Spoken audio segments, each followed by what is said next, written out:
Minamahal, tayo po ay tuloy na sa pinakamalagang bahagi na ating balagawain na kung saan ito po ay pagkikinig ng banal na salita ng ating dakilang Diyos. Kaya inanyayaan ko po ang bawat isa na tayo po ay tumayo upang sama-samang magbigay galang sa banal na salita na ito po ay dadalhin ating beloved preacher, ating beloved brother Joey Mancera. Amen. Amen. Praise the Lord. God bless you, my beloved co-preacher, beloved brother Renato Gumayagay. Amen. Praise the Lord. Let us all pray. Dear Heavenly Father, our great God and Savior, dearest Jesus Christ, we come unto thy throne of grace, beseeching you, O Lord, to please forgive us from all of our sins. Through the prayer of our dearly beloved pastor, anoint your message of salvation and bless us all in the name of our dearest Jesus, and we cast out all demons of hindrances, doubts, and unbeliefs, cast out in the name of our dearest Jesus. Amen and amen. Praise the Lord. Purihin ang ating dakilang Diyos. The highest praise, worship, glory, honor, and thanksgiving to our loving Savior, dearest Jesus Christ. And we give double honor and respect. And we will always remember and cherish the blessed preachings and teachings of our dearly beloved parents in the Lord.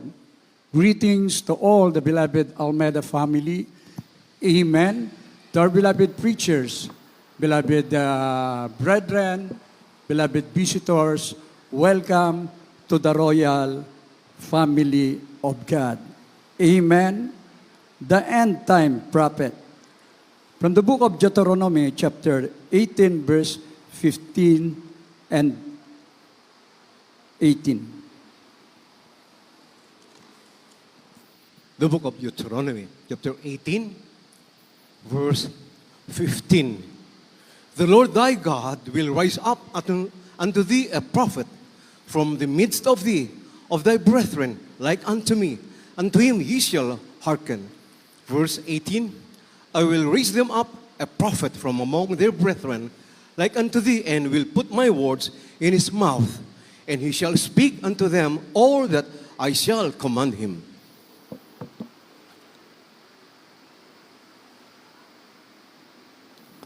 Dito po sa Deuteronomio Kapitulo 18, versikulo 15, talon sa 18. Palilitawin sa inyo ng Panginoon mong Diyos ang isang propeta sa gitna mo, sa inyong mga kapatid, na gaya ko sa kanya, kayo makikinig. Aking palilitawin sa kanila ang isang propeta sa gitna ng kanilang mga kapatid, na gaya mo, at aking ilalagay ang aking mga salita sa bibig niya, at kanyang sasalitain sa kanila ang lahat ng aking inuutos sa kanya. Amen. Amen. Praise the Lord. Ang salita ng Diyos noon, ngayon at magpakailanman. Mga minamahal ko, sa ating kapanahunan, talaga pong malinaw pa sa sikat ng araw, nasa end time na po tayo. Mga minamahal ko, talagang nandyan na ang nagbabadya na talagang pwedeng maging nuclear war. Ang dami na namang mga virus ngayon, mga may kinatatakutan. Ang kalamidad, lalo na po yung global warming, painit ng painit ang mundo, mga minamahal ko. Kaya sa bawat mananampalataya, it's about time. Church must be on fire. Lalong mainit sa paglilingkod sa ating dakilang Diyos dahil alam na po natin yan at naranasan natin sa ating panahon na sinasabi ng banal na kasulatan, palilitawin sa iyo ng Panginoon. Panginoon mong Diyos, ang isang propeta sa gitna mo. Sa iyong mga kapatid na gaya ko, sa kanya kayo makikinig. Aking palilitawin sa kanila ang isang propeta sa gitna ng kanilang mga kapatid na gaya mo. Aking ilalagay ang aking salita sa bibig niya at kanyang sasalitain sa kanila ang lahat ng aking iniutos sa kanya. Amen? Lahat tayo, wala pa po tayo dito sa banal na gawain, mga minamahal ko, naghahanap tayo ng katotohanan dahil totoo naman hindi natin natatanggap ang mga pagpapala sa ating mga relihiyon, naglilingkod tayo pakunwari, mga minamahal ko. Ngunit nung napagod tayo, nagkaroon tayo ng karamdaman, nagkaroon ng mabibigat ng problema, doon natin hinanap ang ating mahal na Panginoon. Amen? Hanapin mo katotohanan, katotohanan ang magpapalaya sa iyo. Nasave tayo sa magitan ng mga paanyaya, mga leaflets, sa radio program, TV program, mga minamahal ko, sa mga naghahayag ng kabutihan ng Diyos, maging sa mga kulungan, maging sa kapulisan, sa lahat ng dako, sa mga ospital, mga minamahal ko, yan po ay totoong naganap sa atin. Na sa magitan ng propeta ng Diyos, nag-umpisa ang ating dearly beloved pastor, beloved family, mga minamahal ko, talagang kahit saan ang ating mahal na pastor iniiwan ang beloved family. Siya mismo may daladalang mga trucks, mga paanyaya, na ipinakikilala niya ang mahal na Panginoong Yesus. Siya ang nagpagaling sa kanyang karamdaman, nagbago ng buhay niya.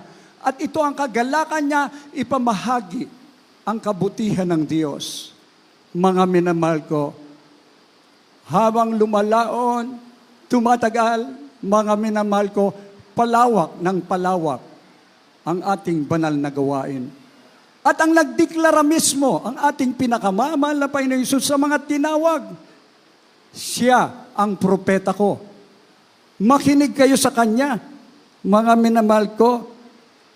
Ang pakikinig natin ng salita ng Diyos mula sa propeta, ito'y pagpapala. Nung tayo'y tumalima, mga minamahal ko, natagpuan natin ang buong katotohanan. Naramdaman natin ang presensya ng Diyos. Bakit po? Sa pagpapagal, pag-aayuno, mga minahal ko, at patuloy na pananalangin sa ating dakilang Diyos. Totoo po, ang pinakamamahal na Panginoon Hesus ang kumilos. Ang sabi niya, ilalagay ko ang aking salita sa bibig niya. Kanyang sasalitain sa kanila ang lahat ng aking iniutos sa kanya. Mga minamahal, ang pangangaral ng propeta, totoo po, sa atin ay malaki ang pakinabang natin dahil lahat ng ating mga panalangin tinugon ng ating dakilang Diyos. Pinagaling ang ating mga karamdaman, nagbago ang ating buhay, nagkaroon tayo ng kapayapaan, mga minamahal ko, at sigurado pa sa buhay na wala hanggan. Hindi tayo natatakot kung ito may huling panahon na, mga minamahal ko, ngunit alam natin, tinuruan tayo ng propeta na ang kaligtasan ng ating kaluluwa ang pinakamahalaga sa lahat. Amen? Kung bakit tayo rito nagpapatuloy, mga minamahal ko, dahil ang nais natin, makapiling ang ating dakilang Diyos doon sa kanyang kaharian. Lahat magsabing, praise the Lord. Sabi ng ating dearly beloved pastor, for the kingdom of God is not in word but with power. Kaya dito yung kapangyarihan ng Diyos, mga minamahal ko, ay sumaatin. Pinagpala tayo ng ating pinakamamahal na Panginoon dahil mismo ang kaaway ng Diyos, ang dyablo, ay talunan. Bakit? Mga minamahal, hindi mo na binalikan ang iyong mga kasalanan Ibig sabihin, wala nang kapangyarihan ng dyablo. Ngunit dito, dahil sa pangangaral ng propeta ng Diyos, natuto kang umibig. Una sa ating pinakamamahal na Panginoong Hesus, pangalawa sa iyong kapwa. Kaya ganun na lang ang pakikiisa mo sa paghayo, sa mga crusade, sa mga anniversaries, dahil gusto-gusto natin makarating sa mga revival crusades na yan, mga minahal ko, upang lalog nating ma-repress na ang mga lumpo ay makalakad.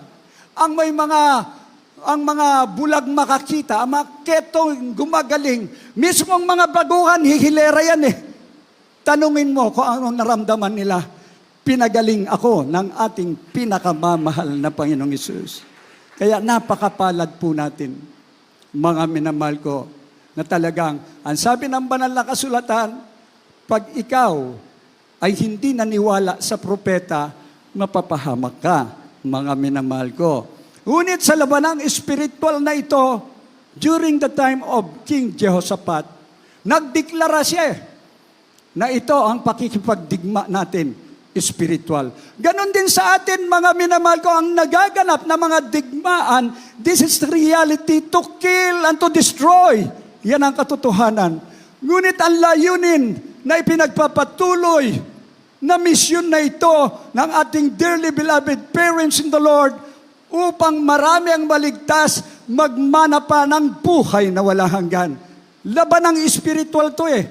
Tayo ang aagaw sa kanila, mga minamahal ko. Atin pong basahin, mga minamahal ko, 2 Chronicles chapter 20, verse 20. The second book of the Chronicles, chapter 20, verse 20. And they rose early in the morning and went forth into the wilderness of Tekoa. And as they went forth, Jehoshaphat stood and said, Hear me, O Judah, and ye inhabitants of Jerusalem. Believe in the Lord your God, so shall ye be established. Believe his prophets, so shall ye prosper.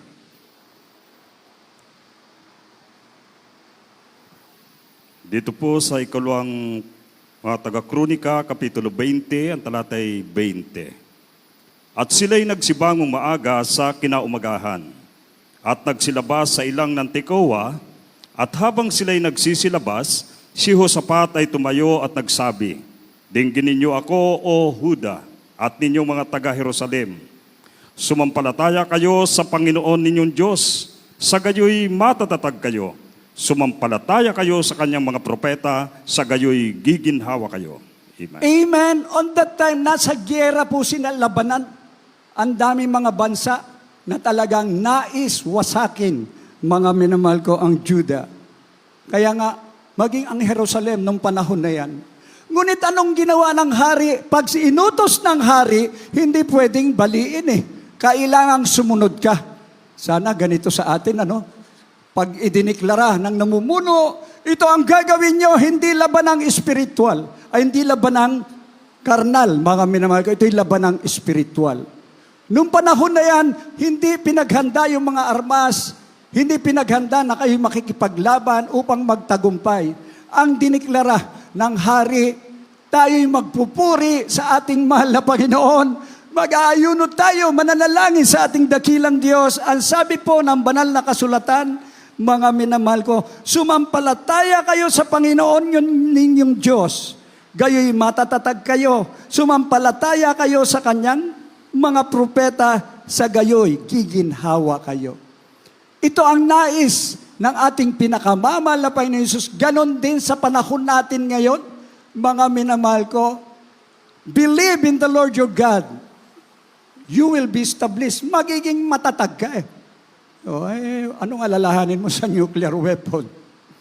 Anong alalahanin mo sa global warming, mga minamahal ko? Matatag ka na nga eh. At sabi po, habang nandito tayo sa mundong nating kinagagalawan, giginhawa tayo. Lahat magsabing, Praise the Lord.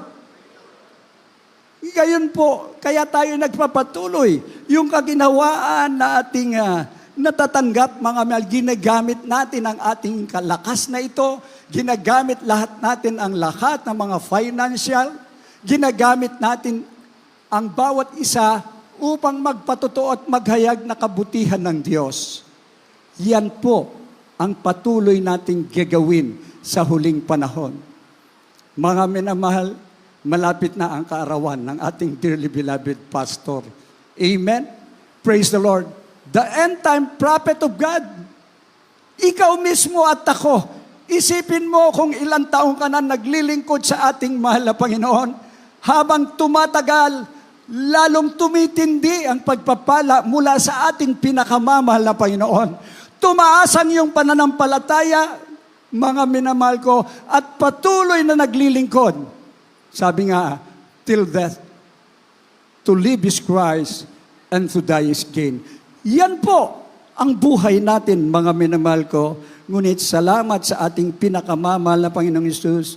In these last days, we're for sure we belong to the true church of the living God. We're serving the one faithful God. Na through the prayer, through the teachings of our dearly beloved pastor, nasa atin yung tunay na mana.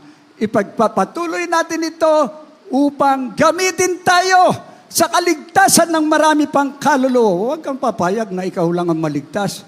Papaano ang iyong mga mahal sa buhay? Pray for them. Encourage them. Anyayahan natin sila. From the book of 1 Corinthians chapter 12, verse 28. The first book of the Corinthians, chapter 12, verse 28. And God hath set some in the church, first apostles, secondarily prophets, thirdly teachers, after that miracles, then gifts of healings, helps, governments, diversities of tongues.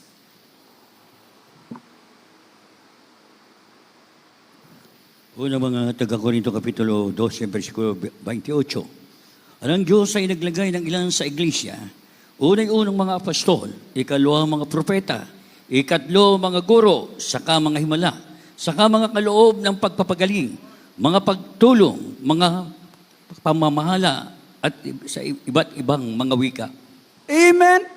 Kompleto rito. Wala ka nang hahanapin pa, mga minamahal ko. Sinabi ng banal na kasulatan, ang Diyos ay naglagay ng ilan sa iglesia.